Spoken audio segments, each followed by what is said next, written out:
우리는 하루에도 수없이 많은 말을 듣습니다. 직장에서 상사가 던지는 짧은 피드백, 친구들이 무심코 내뱉는 농담, 가족이 걱정스레 건네는 조언, 그리고 SNS 속에 달린 수많은 댓글들. 어떤 말은 우리 마음을 따뜻하게 덮어주고 어떤 말은 날카롭게 가슴을 파고들어 상처를 남깁니다.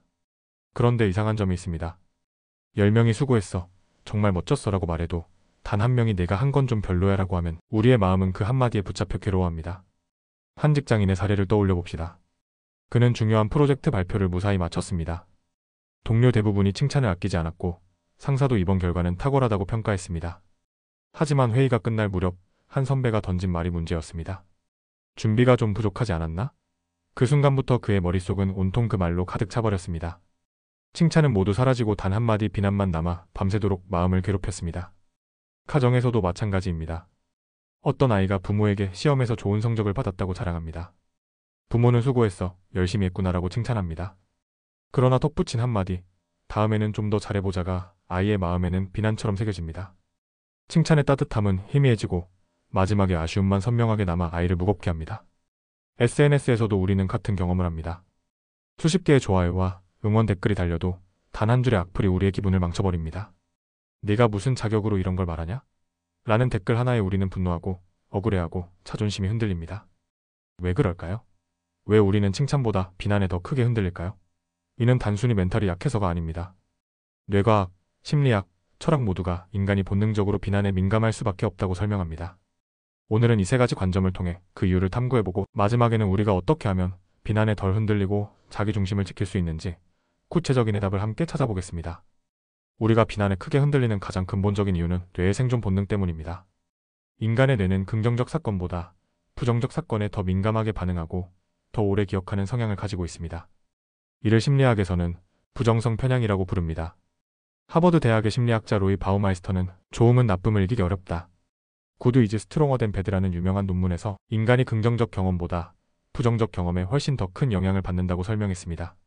실제로 fMRI 연구에서도 긍정적 자극보다 부정적 자극이 뇌의 편도체를 훨씬 강하게 활성화시키는 것이 확인되었습니다. 편도체는 생존과 직결되는 위험 신호를 감지하는 뇌의 센터인데 이 때문에 우리는 칭찬보다는 비난을 더 강렬하게 기억합니다. 진화적으로 보면 이는 매우 합리적인 메커니즘이었습니다. 원시시대에 오늘 너 참 잘했어 라는 칭찬은 기분을 좋게 했을지 몰라도 생존에는 큰 도움이 되지 않았습니다. 그러나 너는 무리해서 쓸모가 없어 라는 말은 달랐습니다. 그것은 집단에서의 배제를 의미할 수 있었고 배제는 곧 죽음을 의미했기 때문입니다.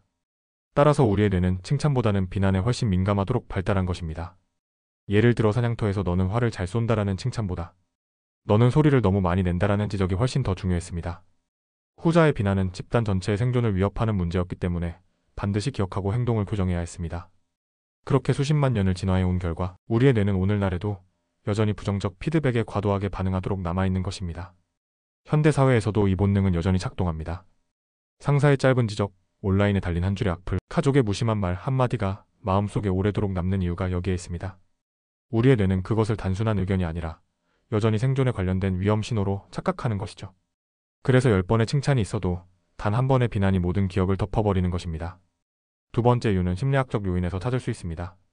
인간은 누구나 나는 괜찮은 존재다라는 믿음, 즉 자존감을 지키고 싶어 합니다. 칭찬은 이 자존감을 강화해주지만 비난은 정반대로 우리의 자존심을 무너뜨립니다. 심리학자 칼 로저스는 인간의 성장은 무조건적 긍정적 존중을 받을 때 가능하다고 했습니다. 즉 있는 그대로 존중받을 때 인간은 자기 자신을 긍정하고 발전할 수 있다는 것입니다. 반대로 부정적 평가, 특히 우리가 스스로 약점이라 생각하던 부분을 누군가 비난할 때 우리의 자존감은 큰 타격을 입습니다. 에릭 에릭슨 역시 발달 단계 이론에서 각 시기에 타인에게 인정받는 경험이 중요하다고 강조했습니다. 어린 시절 꾸준히 칭찬과 지지를 받은 사람은 성인이 되어서도 비난을 더 잘 견디지만 그렇지 못한 경우는 작은 비난에도 크게 흔들릴 수 있습니다. 또 하나 주목할 점은 확증 편향입니다. 사람은 자신이 이미 믿고 있는 것을 강화하는 정보에 더 민감하게 반응합니다. 예를 들어 나는 발표를 잘 못한다라는 자기 인식을 가진 사람이 있다고 합시다. 발표를 마친 후 10명이 정말 잘했어라고 칭찬해도 단 한 명이 준비가 부족하네라고 지적하면 그의 뇌는 그 지적에만 매달립니다. 칭찬은 과연 그럴까? 하고 의심하지만 비난은 역시 그렇지라며 사실로 받아들입니다. 심리학 연구에 따르면 사람들은 긍정적 피드백보다 부정적 피드백을 약 2배 이상 오래 기억한다고 합니다. 또한 자존감이 낮을수록 부정적 피드백의 영향력이 기하급수적으로 커집니다. 그래서 자존감이 취약한 사람은 사소한 비난조차 견디지 못하고 오랫동안 마음속에서 곱씹게 되는 것입니다. 결국 비난은 단순히 외부에서 온 말이 아닙니다. 그것은 내 안에 숨어있는 두려움과 불안을 비추는 거울과도 같습니다. 그래서 우리는 비난에 크게 흔들리면서도 동시에 그 속에서 자신의 상처와 불안을 마주하게 됩니다. 세 번째 이유는 철학자들의 통찰 속에서 찾을 수 있습니다. 인류는 오래전부터 타인의 말, 특히 비난이 인간을 어떻게 흔드는지에 대해 깊이 고민해왔습니다. 니체는 타인의 평가에 매달리는 순간 너는 내 삶을 잃는다고 했습니다. 우리가 비난에 크게 흔들리는 이유는 결국 자기 자신을 기준으로 살지 않고 타인의 시선을 기준으로 삼기 때문이라는 겁니다. 프로이트는 무의식의 세계를 강조했습니다. 우리가 특정 비난에 집착하는 것은 그것이 내 안의 욕망이나 두려움과 맞닿아 있기 때문이라고 설명합니다. 예를 들어 누군가 넌 책임감이 없어라고 말했을 때 만약 내가 속으로도 책임감 부족을 두려워하고 있었다면 그 말은 단순한 비난이 아니라 내 불안의 핵심을 찌르는 칼날처럼 다가옵니다. 스피노자는 타인의 인정에 매달리는 삶은 자유롭지 못하다고 했습니다. 칭찬에 의존하는 삶도 비난에 휘둘리는 삶도 결국은 자기 자신을 잃는 길이라는 것입니다. 스피노자에게 있어 자유로운 삶은 외부의 말이 아닌 이성에 따라 사는 것이며 그것이 인간의 참된 행복으로 가는 길이라 했습니다. 스토아 철학자 마르쿠스 아우렐리우스는 명상록에서 남이 나에 대해 말하는 것은 그 사람의 일일 뿐이다. 그것이 나를 규정하지 않는다고 썼습니다. 즉, 타인의 말은 그 사람의 시선일 뿐 나의 본질을 정의하지 않는다는 것이죠. 동양의 철학도 같은 지혜를 전합니다. 불교에서는 칭찬과 비난은 바람처럼 잠시 불다 사라진다고 합니다. 결국 우리는 그것을 붙잡으려 할 때 고통이 생기고 흘려보낼 때 자유를 얻습니다. 공자 역시 남이 나를 알아주지 않음을 걱정하지 말고 내가 남을 알아주지 못함을 부끄러워하라고 했습니다. 현대 철학자 사르트르는 인간이 타인의 시선 속에서 대상화될 때 자유를 잃는다고 했습니다. 하이데거는 일상의 잡담과 세간의 평판에 매몰될 때 우리는 본래의 자기를 잃는다고 지적했습니다. 결국 철학자들이 공통으로 말하는 것은 하나입니다. 타인의 말에 흔들리는 순간 우리는 자기 자신을 잃는다는 것. 진정한 평온과 자유는 타인의 칭찬이나 비난이 아니라 내 안에서 세운 기준에 따라 살아갈 때 비로소 주어집니다. 지금까지 우리는 왜 비난이 칭찬보다 강력하게 우리를 흔드는지 뇌과학, 심리학, 철학의 세 가지 관점에서 살펴봤습니다. 그렇다면 이제 중요한 질문은 이것입니다. 우리는 어떻게 해야 비난 속에서도 흔들리지 않고 중심을 지킬 수 있을까? 첫째, 본능을 인정하기입니다. 뇌과학이 말하듯 이는 인간 모두가 가진 생존 본능입니다. 불필요한 자책을 내려놓는 것만으로도 마음은 한결 가벼워집니다. 둘째, 균형 훈련하기입니다. 하루를 마무리하며 오늘 내가 들은 칭찬 3가지와 지적 1가지를 기록해보세요. 뇌는 점차 긍정의 무게를 회복하게 됩니다. 셋째, 자기 대화법 사용하기입니다. 비난이 떠오를 때 그 말이 나의 전부가 아니다. 그것은 한 사람의 시각일 뿐이다라고 되뇌어보세요. 이는 심리학에서 인지적 거리두기라고 부르는 강력한 훈련입니다. 넷째, 명상과 호흡 훈련하기입니다. 매일 10분만이라도 호흡 명상을 해보세요. 감정을 흘려보내고 비난에 덜 집착하게 됩니다. 다섯째, 내 안의 기준 세우기입니다. 작은 성취를 스스로 인정하고 자기 자신에게 긍정의 말을 건네는 습관은 외부의 말에 휘둘리지 않게 합니다. 마지막으로 저는 3단계 훈련 프로그램을 제안합니다. 1단계 매일 감사일기와 칭찬 기록으로 긍정적 기억 강화하기.